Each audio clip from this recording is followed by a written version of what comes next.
La siguiente es una producción de 360podcast.sv. Diana Verónica y Tony, la entrevista se sube todos los días a 360podcast.sv, el primer hub de podcast en El Salvador. O puedes volver a escucharla por Spotify, Apple Podcast, Amazon Music, YouTube Music o TuneIn. Dale click a la campanita para que recibas la notificación. Este día en el Corre de la Mañana le damos la bienvenida a... Siempre es un gusto conversar con alguien que tiene un criterio muy acertado y muy claro de lo que pasa en la política norteamericana, estadounidense. Se trata de Óscar Chacón, director ejecutivo de Alianza Américas, que también es requerido por cadenas como CNN y otras allá en la Unión Americana. Óscar, bienvenido a El Corre de la Mañana como siempre. Hola Óscar, buenos días. Buenos días, Diana Verónica. Buenos días, Tony. Es un placer acompañarles. Y da la casualidad que tú vives en Chicago, ¿verdad? Correcto. Y ahí se está desarrollando la convención demócrata, que sería territorio Obama, ya para entrar en materia, Óscar. Definitivamente, territorio Obama y territorio firmemente demócrata. Como ustedes sabrán, este es un estado pues que ha estado gobernado ya por años por mayorías demócratas. El actual gobernador es demócrata. La legislatura estatal es dominada también por el Partido Demócrata. El alcalde de Chicago es un alcalde joven, negro, una estrella en cierta forma surgiendo dentro del Partido Demócrata. Así es que están en territorio firmemente demócrata esta convención. Sí. Para entrar en materia, ayer fue el primer día de esta convención que supone terminar el jueves con la nominación oficial de Kamala Harris, o bueno, del ticket, ¿verdad?, de Kamala Harris y Tim Walz como candidatos a la presidencia y vicepresidencia. Y arrancó con un discurso, ya lo decía Diana Verónica más temprano, muy emotivo del presidente Biden. ¿Qué rescatas tú de ese discurso de ayer, que prácticamente fue una despedida, ¿verdad? Claro, sí, es un discurso realmente sin poco precedente, porque es muy extraño que un presidente que está en funciones, que está terminando su primer término presidencial, que de acuerdo a la ley estadounidense tienen derecho a postularse para una reelección, no lo haga. Y en este caso todavía más extraordinario, porque hasta hace literalmente 6 semanas, el plan era que iba a ser Joe Biden la persona quien asumiría formalmente la nominación del partido en esta convención. Y claro, la dinámica política dentro del Partido Demócrata ha dado un giro enorme. El presidente ayer, en su discurso, básicamente reconocía su deseo de algún momento de haber buscado la reelección y seguir como el candidato, pero su también alegría de poder tomar una decisión que, como él la describió desde el primer día, él considera que es la mejor decisión para su partido, para el país y para él mismo. Pasarle literalmente la batuta a quien actualmente es su vicepresidenta, es decir, Kamala Harris. Yo creo que lo que vimos ayer, no solamente en el discurso del presidente, sino cada uno de los discursos que se pronunciaron, es realmente vamos a decir, una actividad que denota un giro dramático en cómo el Partido Demócrata ha verdaderamente reorientado su campaña electoral presidencial del 2024, que hasta el día del debate entre Trump y Biden estaba siendo cada vez más dominada por una percepción de incapacidad de innovar, de incapacidad de acertar en cuanto al mercadeo electoral, y que vimos ayer un partido muy disciplinado, muy consistente en sus mensajes, en algunos momentos muy inspirador y también sorpresivo. No es usual, por ejemplo, que la presunta candidata aparezca fuera de programa en la primera noche, lo cual Kamala Harris lo hizo.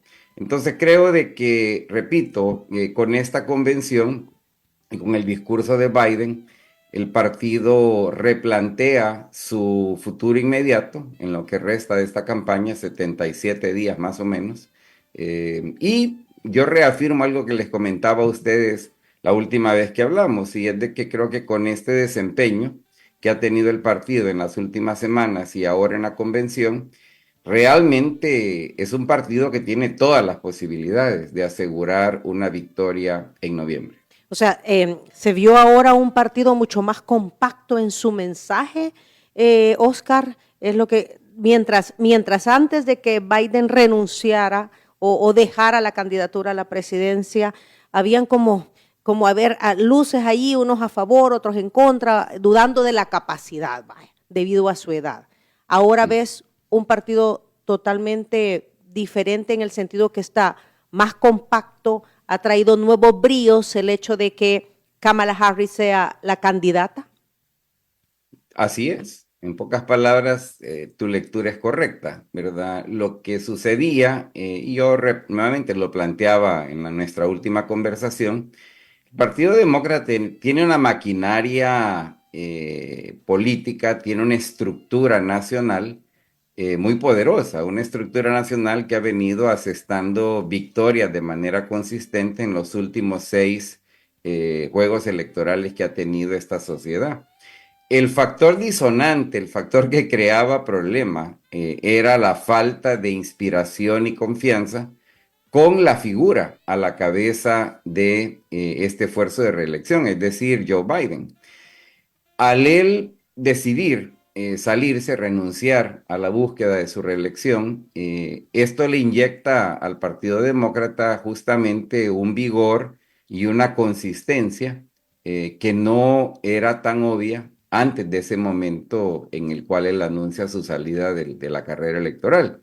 Y creo también de que la selección que hace Kamala Harris de Tim Walz también le ayuda muchísimo a Kamala Harris como la persona a la cabeza de esta boleta electoral.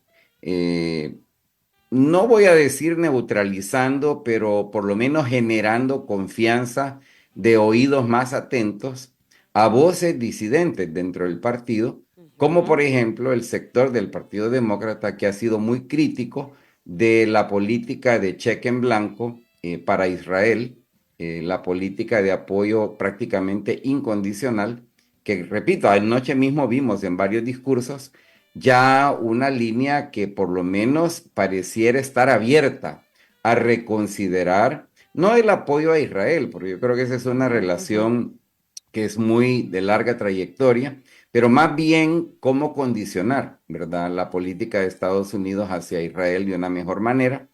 Y yo creo que todo esto le permite al Partido Demócrata seguir en esta contienda bajo un contexto de mucha mayor cohesión que le va a permitir capitalizar sus más importantes ventajas frente a Donald Trump y el Partido Republicano de hoy. Oscar, siempre tratamos de que estas entrevistas, podríamos analizar por cultura general qué está pasando en Estados Unidos, está bien, pero que estas entrevistas tengan que ver algo con nosotros o verlo desde esa perspectiva. Sí. Perdón, a tu juicio, ¿sigue siendo la migración uno de los temas o el tema principal de esta campaña o ya entró al ruedo el tema económico, pleca, inflación? ¿Qué es más importante ahora para los estadounidenses? Mira, indudablemente, primero que hay que decir es que no todo aquello que en un momento determinado tiene tracción política en la sociedad estadounidense quiere decir que sean quejas legítimas, ¿verdad? Porque hay muchas quejas que son literalmente creadas, ¿verdad? Un ejemplo excelente de una queja verdaderamente fabricada es precisamente la queja de la sociedad estadounidense ante la migración, ante la presencia de personas extranjeras, particularmente de América Latina, el Caribe, Asia, África en una menor medida. Y digo esto porque, como yo lo he explicado en varias ocasiones, los Estados Unidos más bien debería de estar altamente agradecido por la migración, porque la migración le presenta a Estados Unidos ventajas increíbles, especialmente cuando lo comparas con otras regiones del planeta que tienen problemas similares a las que tiene Estados Unidos, incluyendo el tema del envejecimiento, y la migración, insisto, le añade un valor enorme. Pero lo que se abre con el giro que ha dado la campaña electoral en el lado demócrata, es que incluso la conversación sobre el tema migratorio pudiera gradualmente encaminarse hacia una discusión que parta de denunciar las mentiras sobre las cuales ha estado fundada la idea de que la migración es un problema, que es literalmente un enorme éxito del Partido Republicano. Y aquí yo creo que indudablemente otros temas sociales, otros temas de orden económico, van a comenzar a pesar más. Creo de que anoche quedó bien claro que una de las líneas de ataque del Partido Demócrata va a ser legislar, gobernar para las mayorías y no únicamente para las élites ultra ricas de los Estados Unidos, que de paso, y esto no es una declaración de campaña, es un hecho documentado por cantidad de estudios, la gente más rica y las grandes corporaciones simple y sencillamente no pagan una carga tributaria adecuada, lo cual efectivamente limita el que se pueda avanzar en otros campos de bienestar público que ciertamente implica gasto. Oscar, la candidata a la presidencia, la actual vicepresidenta, se convertiría en la primera mujer, se convertiría además en la primera mujer de color, la primera mujer fruto de inmigrantes. O sea, el tema de inmigrantes, como tú decías, va a tomar relevancia porque una inmigrante es se podría convertir en la presidenta de los Estados Unidos. Y tú mencionabas algo que creo que hay que, a ver, ya ese discurso de la inmigración es mala va a cambiar radicalmente, se va a comenzar a ver lo positivo más que, porque hay situaciones negativas definitivamente. O Claro. sea, eso no lo podemos negar, ¿verdad? Esos saqueos que ves en tiendas, por ejemplo, esos irrespetos a la ley, ¿verdad? O gente que se aprovecha de la situación, eso pues no es correcto. Pero dadas estas situaciones, se va a comenzar, ¿tú crees que en realidad se comience a hablar del tema de inmigración, resaltando lo positivo y corrigiendo los errores? Yo creo que lo que la campaña y el giro que ha dado abre, y lo digo con toda claridad, abre, no cambia, ¿verdad? Pero abre la posibilidad de un replanteamiento de cómo entender y cómo hablar del tema migración y personas extranjeras que viven en Estados Unidos. Mira, yo lo he dicho muchas veces en el pasado. Hay una idea un tanto romantizada de muchas personas, incluso personas de toda buena intención, que pretenden que los inmigrantes sean todos angelitos y angelitas, ¿verdad? Y no lo son, ¿verdad? Yo les recordaría a ustedes que hay alrededor de 40 y pico de millones de extranjeros que viven en Estados Unidos. Esa es una población superior a la de muchos países alrededor del mundo y ciertamente una población superior a la de muchos países en América Latina. En un universo tan grande, por supuesto que vas a encontrar anomalías, vas a encontrar personas que son efectivamente criminales y tienen que ser personas juzgadas con la misma ley que se juzga a cualquier criminal, ¿verdad? Lo que también yo he señalado es que no hay ninguna evidencia, ¿verdad? Que las personas extranjeras tengan más propensidad a delinquir que una persona nacida en Estados Unidos. Estas son parte de las historias que el Partido Republicano ha presentado como si fueran la regla, ¿verdad? Y no verdaderas excepciones. Pero con esto dicho, creo que lo que se abre es la posibilidad de retomar la conversación sobre el tema migratorio, pero desde un plano de sensatez, un plano de apegamiento fiel a la evidencia. Y en este sentido, recordarles que hemos tenido dos momentos de los últimos 30 años más o menos, en los que definitivamente floreció esta perspectiva para luego verse hundida. En primer lugar, cuando en el año 2001 estaban coincidentemente en la presidencia tanto de México como de Estados Unidos dos personas que creían en la inmigración. Estoy hablando de George W. Bush y de Vicente Fox en el caso de México. Mira, para ilustrarte a lo que me refiero, la misma revista Time, tan, vamos a decir, conocida y emblemática en buena medida, publicó en junio de ese año una carátula con el título Bienvenidos a México, como para resaltar lo increíblemente positiva que era la experiencia de la vinculación, en este caso, digamos, entre México, representando la mayoría de las personas extranjeras en el país, y los Estados Unidos. Y luego, curiosamente, en el 2004, ¿verdad? En un momento en el que el tema estaba muerto y dominado por lo que había sucedido el 11 de septiembre del 2001, y quien rescata una narrativa positiva es nuevamente George W. Bush. Yo creo de que esos momentos que ahora parecen casi como imposibles, porque ni siquiera los recordamos, denotan precisamente el tipo de abordaje que debería de tener un tema como la migración, las personas migrantes de hoy, en el contexto de las más amplias tendencias de la sociedad estadounidense en el ámbito económico, social, político y cultural. Y tú señalas algo correcto. Ella, la presunta candidata, el jueves será oficial, es hija de 2 extranjeros. Y esto indudablemente va a tener un rol dentro de la campaña, y yo me atrevería a decir, va a ser un rol sumamente positivo, porque es una historia muy bonita que no es tan 100% extraordinaria, porque es la historia de millones de familias inmigrantes. Exacto. Que también han resaltado. ¿Cómo lo ha hecho Kamala Harris? Nuestro país viene de una relación diplomática con el actual gobierno un poco tortuosa a partir de los posicionamientos de Jean Elizabeth Maines cuando era embajadora en nuestro país. Sí. Luego estuvo el embajador Johnson, si no me equivoco, y ahora William Duncan.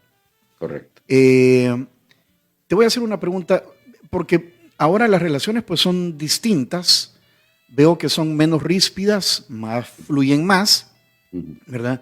Y la pregunta que voy a hacer es como, parece sencilla, pero tú sabrás cómo la respondes. ¿A quién ves más cercano? ¿A Donald Trump o a Kamala Harris o al Partido Demócrata o al Partido Republicano? ¿O a quién le convendría más a nuestro país? Por ahí va la cosa. Mira, que gane. Vamos a empezar por decir que son preguntas diferentes, ¿verdad? Porque me estás preguntando en parte a quién le convendría más que estuviera en el gobierno en Estados Unidos, al actual presidente y al actual gobierno salvadoreño, o a quién le convendría más a los salvadoreños en general, ¿verdad? Porque para mí son como 2 diferentes preguntas. Si quieres le entras a las 2. Claro, con gusto. ¿A quién le conviene más? Ajá. Porque lo de aquí está definido, lo de allá es lo que está por definirse. Claro, mira, al actual gobierno, comenzando por el mismo presidente Bukele, no es ningún secreto de que han ellos dado muestras de tener una preferencia, ¿verdad?, por un liderazgo republicano.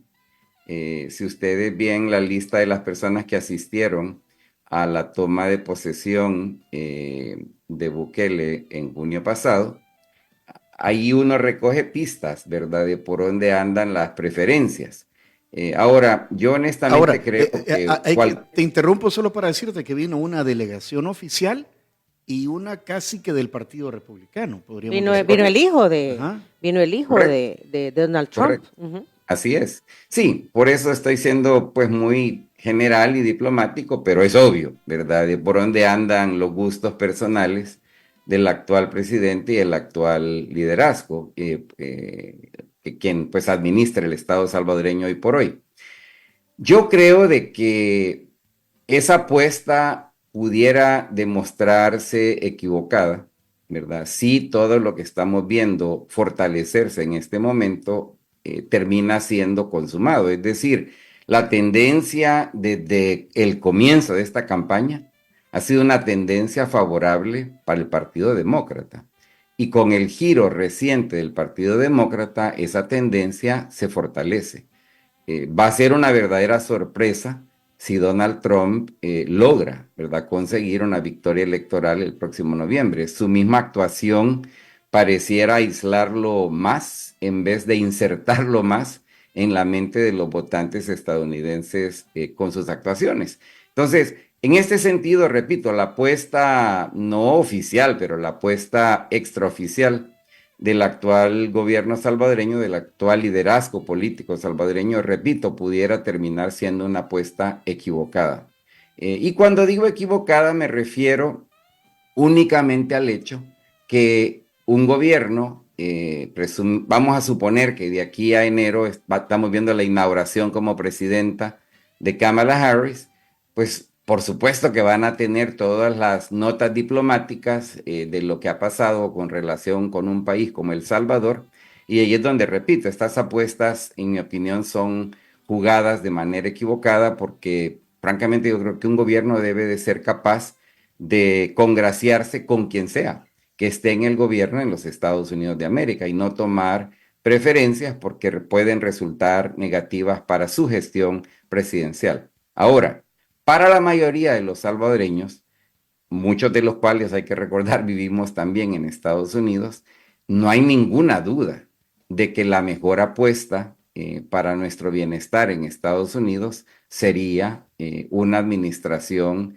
Harris-Walz, por la sencilla razón de que es una administración que muestra claramente una preferencia para gobernar de manera que se favorezcan los intereses de las personas no ultramillonarias de Estados Unidos, sino las personas comunes y corrientes.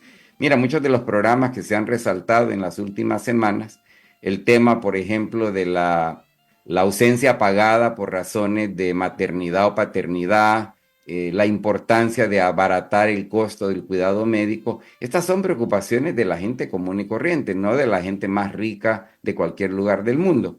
En este sentido, te diría de que, repito, visto desde la perspectiva de qué le conviene más a la mayoría de las salvadoreñas y los salvadoreños, yo diría de que una apuesta demócrata le es potencialmente más conveniente. Con esto dicho, también te digo una tercera cosa que me parece que es importante.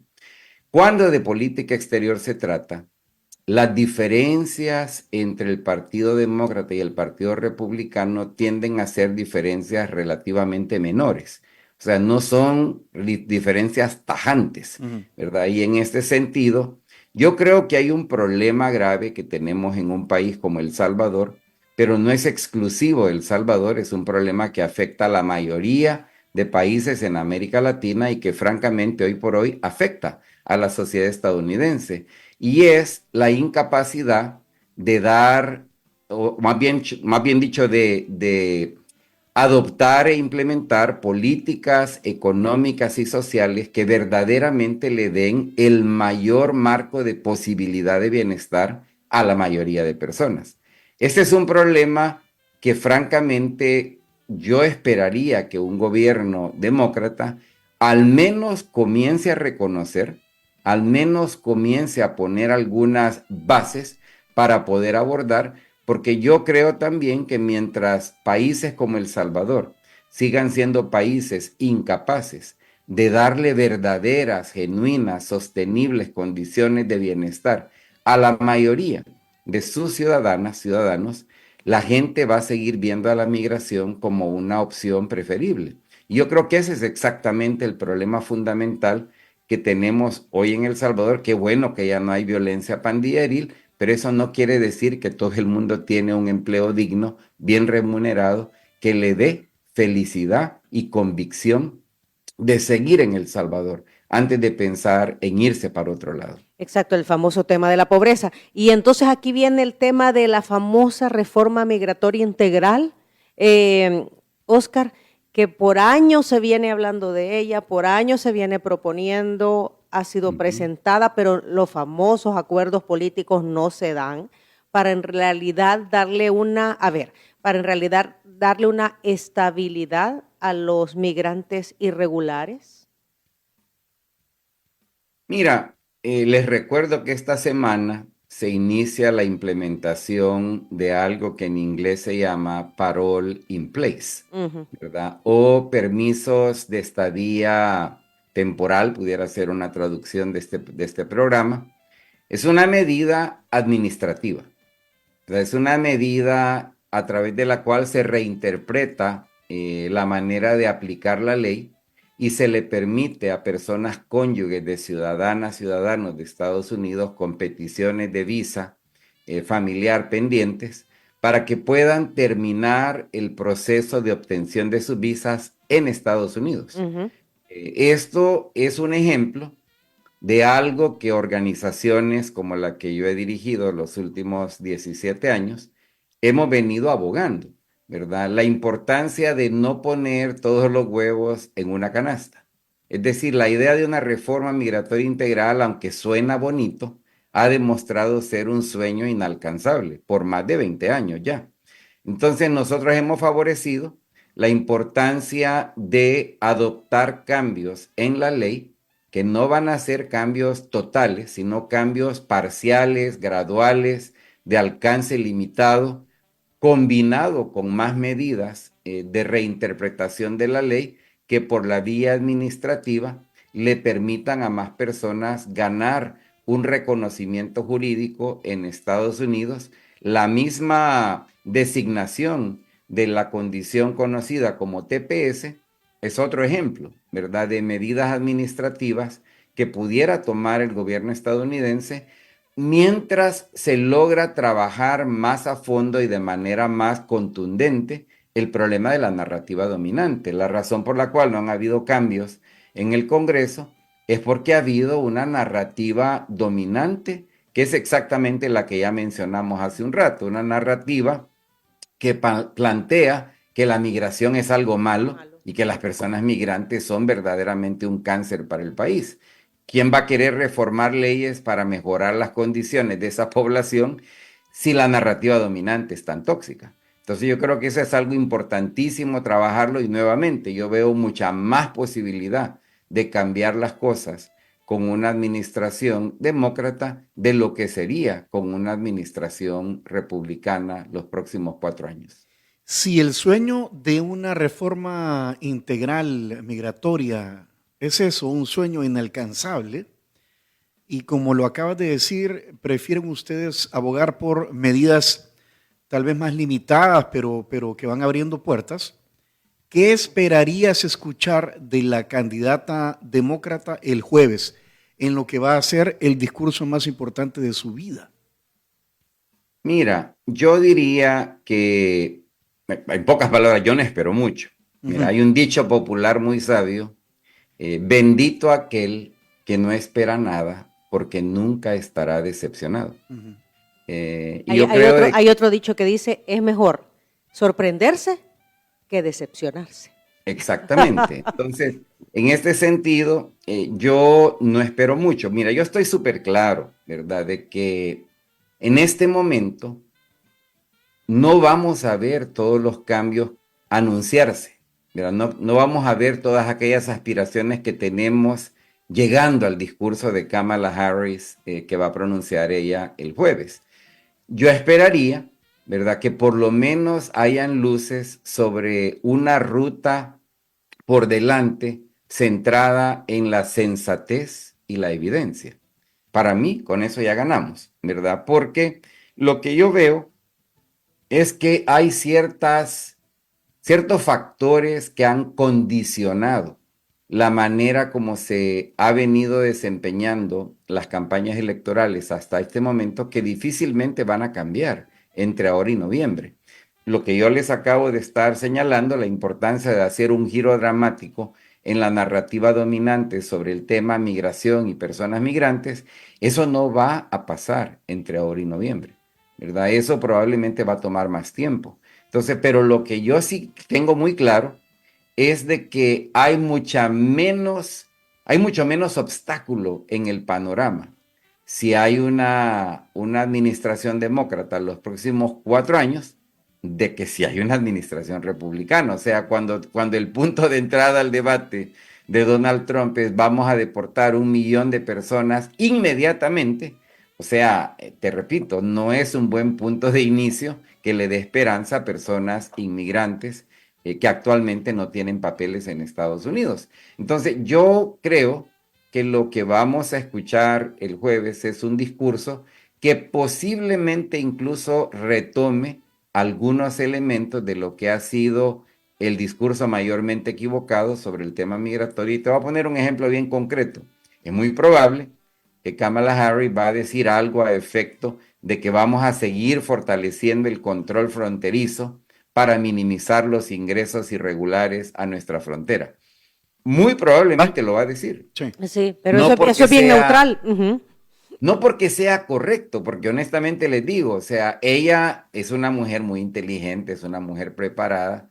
Ella sabe que la razón por la cual tanta gente sigue llegando a Estados Unidos es porque esta gente ha sido literalmente expulsada de sus países por razones económicas, sociales, políticas, culturales. Y ella sabe muy bien. Ella ha liderado el proyecto del Triángulo Norte, por ejemplo, para nosotros. Pero muchos dicen Para que con serte franco, nulos resultados. Ajá, lo que pasa es que no, es que ese proyecto no es nada nuevo, compañero. Yo lo vengo oyendo desde que estoy en noticias. Sí, no es nada ajá. nuevo. Y no para da los serles frutos franco, esperados. yo lo he mencionado muchas veces, es un enfoque que la misma Kamala Harris sabe que es un enfoque equivocado, ¿verdad? Porque miren, el problema de la pobreza, el problema de las políticas excluyentes en nuestros países, literalmente estamos hablando de una operación de corazón abierto para corregirlo. Entonces no lo vas a reparar con aspirinas, ¿verdad? Y cuando, por ejemplo, Kamala Harris dice, hemos gestionado 20 mil millones de dólares en nuevas inversiones para los próximos 10 años, ella sabe perfectamente bien que 20 mil millones de dólares, comparado con lo que ingresa en los 3 países de la región norte de Centroamérica, El Salvador, Honduras y Guatemala, estás hablando de un porcentaje significativo de lo que ingresa en un año en concepto de remesas. Entonces, estás hablando, repito, ¿verdad?, de una solución que ella misma sabe que es inadecuada. Además, yo les recordaría a ustedes, en ningún lugar del planeta se ha generado un cambio transformacional en el plano de bienestar económico única y exclusivamente a partir de incrementos en inversión extranjera. Se requiere mucho más que eso. Mira, yo nunca me gradué, pero pues tengo bastantes estudios sobre economía y sé suficiente sobre qué se requiere para cambiarle el rumbo a una nación, a una región, cuando de desarrollo económico equitativo, sustentable se refiere. Y por eso les digo, ella y su equipo saben perfectamente bien que este es un tema súper complejo. Empezar por algún lugar. Oscar, ya para ir cerrando. No te escucho, Tony. Sí, me estoy hablando ahorita, tuvimos aquí un problemita, no sé si ya se ha regularizado la situación. Te escucho. Ok, muy bien. En el 2016, bueno, Donald Trump se enfrentó contra otra mujer, Hillary Clinton. Ella obtuvo más, el voto popular lo ganó Hillary y el voto de los colegios electorales, que es el que al final termina valiendo, lo ganó Trump y así llega a la presidencia. ¿Podría dar, qué de distinto hay ahora en el escenario que es cuando Trump se enfrenta a otra mujer? Claro. Lo primero que es sustantivamente diferente es que en el 2016 la mayoría de personas en roles de dirección en el Partido Demócrata, la mayoría de analistas estaban 100% convencidas que Hillary había ganado, que Hillary iba a ser la próxima presidenta. Es más, les recuerdo un dato súper interesante. La noche de la elección, el periódico New York Times, hasta las 7 de la noche, hora de Nueva York, aseguraba que Hillary tenía 85% de posibilidades de victoria, ¿verdad?, en la elección. Entonces, cuando se aborda una elección bajo la premisa de que tú ya prácticamente ganaste, todo es diferente. Hoy, ese no es el caso, ¿verdad? En segundo lugar, no solamente Kamala Harris es una mujer, sino que es una mujer negra, y hay que recordar que desde el año 2020 hasta la actualidad ha habido una evolución importante en la sociedad estadounidense, un impacto de mayor apertura hacia personas de minorías étnico-raciales, en este caso una mujer negra como lo es Kamala Harris. Entonces, Este factor es súper importante porque es un factor emotivo, esencialmente, y es un factor que el Partido Demócrata lo estaba jugando muy mal hasta el momento antes de la salida de Biden. De entonces para acá, el entorno ha cambiado. Pero lo tercero y lo más importante que les diría yo que es diferente es que todos sabemos que en Estados Unidos las elecciones las deciden el colegio electoral y esto quiere decir las deciden 6, 7 estados de la Unión Americana. El Partido Demócrata está enfocado como rayo láser en fortalecer su capacidad de persuasión, su capacidad de movilización electoral en esos partidos para que no les pase lo que les pasó en el año 2000, porque les recordaría también que en el año 2000 igual, ¿verdad? El candidato demócrata ganó el voto electoral, pero perdió, ¿verdad? El voto del colegio electoral, igual lo que pasó en el 2016 y repito, no creo que van a ser torpes como para correr riesgos en no hacer absolutamente todo lo que puedan para asegurar que no se repitan esos dos momentos de la historia relativamente reciente. Son Wisconsin, Pensilvania, Michigan, toda el área de los Grandes Lagos, los estados pendulares. Sí, Nevada es Nevada. parte ahora también de los estados decisivos, Carolina del Norte, muy probablemente Georgia entra también en esa lista. Bueno, hay aquí un par de comentarios. Hay gente que te ve, aquí está, dice Juan Carlos Amaya Cruz, ese invitado es un gran demócrata, no es republicano, dice. No, eso lo dice el número 9996. bueno, sí. 9996. Lleven a uno que no sea tan demócrata, O sea, liberal. un republicano. Hay que llevar un... Mira, eso tienen los panelistas en los Estados Unidos, que hay panelistas que abiertamente son analistas y dicen soy demócrata y el otro dice soy republicano. Ajá, es que son analistas con su línea definida. Con su línea bien definida. Exacto, no se denominan neutrales. Ajá, así correcto. es. Ajá, ¿verdad? Y fíjate que solo para clarificar a quien puso esas líneas, yo realmente soy un analista independiente, pero sí veo los datos, sí veo los hechos, ¿verdad? Es más, a mí me invitan medios de prensa precisamente porque no tengo problema criticando al Partido Demócrata, especialmente la política del Partido Demócrata en campos múltiples, como igual lo hago con un republicano. Es más, creo de que es bien importante distinguir entre evaluar lo acertado de políticas vigentes o propuestas de política sin que necesariamente vos seas o demócrata o republicano. Es más, si alguien fuera a revisar mi antecedente como votante, descubrirían que con frecuencia yo voto independiente. O sea, no voto ni por demócratas ni por republicanos. Precisamente porque creo de que ambos partidos tienen cosas acertadas y han tenido, especialmente en el pasado, políticas correctas también en el caso republicano, no en los años más recientes, porque es un partido que está demasiado volcado hacia creencias dogmáticas que no sirven para mucho. Pues sí, todos los partidos o los gobiernos, ¿verdad?, tienen puntos positivos y hay puntos que no son positivos. Bueno, y tú lo acabas de decir, la misma Kamala Harris sabe que con ese esfuerzo del Triángulo Norte no se ha hecho nada de lo que se podría esperar. O sea, estás diciendo que no fue el esfuerzo necesario para llevar desarrollo a los países del Triángulo Norte. Bueno, el tiempo se nos terminó. Te voy a poner rapidito el audio de un amigo Radio Escucha, Luis Alvarado, que es periodista, que tiene unas preguntas.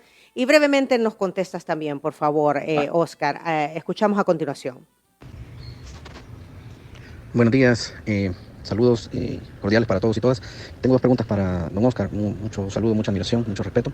Uno, ¿cree usted que la decisión de retirarse la toma única y exclusivamente el vicepresidente Biden o se da más como una especie de estrategia, ¿verdad? Una especie de explosión controlada dentro del Partido Demócrata que, lejos de lo que se podría esperar, no cae, digamos, en el caos que provocan los intereses particulares, los intereses de grupo?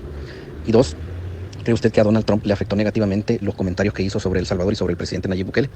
Muy buen día de nuevo, saludos y bendiciones a todos. Es que fue bien peliculesco, o sea, el atentado contra Trump, de ahí que el otro que se va a Camp David, que la Pelosi que supuestamente le dice o te vas por las buenas o por las malas, y entonces manda el comunicado y dio vuelta la tortilla bien hollywoodense.